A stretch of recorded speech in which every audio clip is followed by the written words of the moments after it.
My parents said I owe them $200,000 in raising costs, so I should sell my house. I didn't argue. I just said, okay, but first, let's show your calculations to the judge. They weren't ready for an audit. When the accountant spoke, and my parents' breath caught, my parents said it so calmly, like they were giving a weather update. We spent $200,000 on you. The cost of raising you. So it's better if you sell your house. I was standing with my back against the kitchen counter. The coffee had gone cold, the microwave clock read 6:42, and somewhere outside in the parking lot, someone's car alarm kept screaming on and off.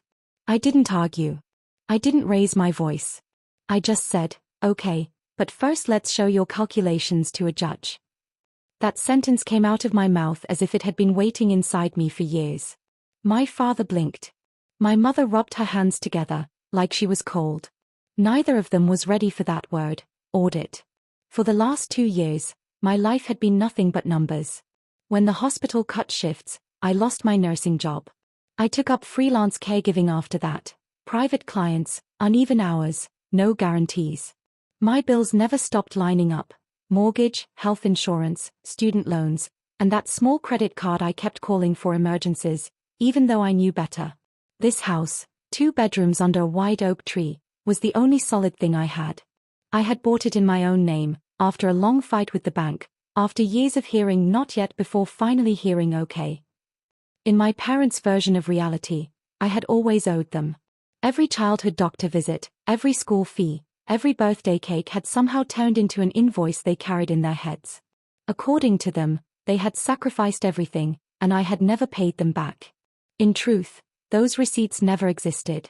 What existed was a story they had repeated so often it felt official, that I was a burden, that I cost them something they never chose to calculate until it was useful. We met outside the courthouse a week later. The same building where people untangle divorces, face debt, and sometimes step closer to the truth than they ever wanted to. My father wore his old suit. My mother clutched her purse like it was a shield. I didn't make eye contact.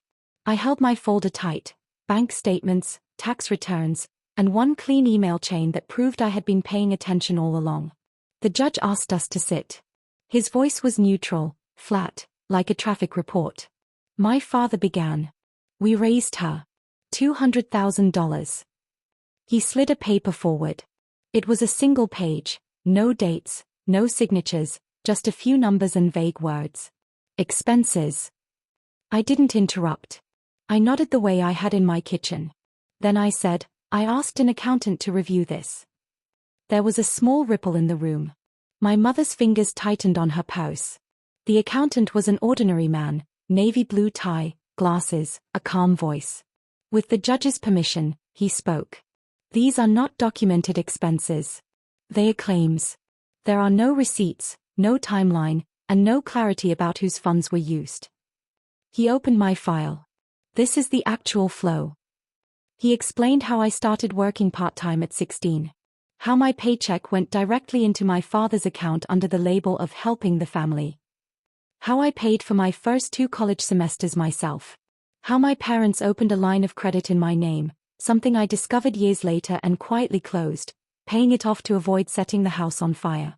He showed exactly where my down payment came from, overtime, night shifts, and the year I didn't take a single day off. My father's breathing turned heavy. My mother opened her mouth, then closed it. The judge flipped through the documents. Time felt suspended. Somewhere outside the courtroom, a child laughed, as if life had no idea what was happening inside. They were not prepared for an audit, the accountant said finally. Just that. The judge looked up. The claim is denied. Furthermore, there are concerns raised by this evidence. He turned to me. You are not required to sell your home. And you are not obligated to repay any such debt. Something inside me loosened. There was no victory speech, no applause.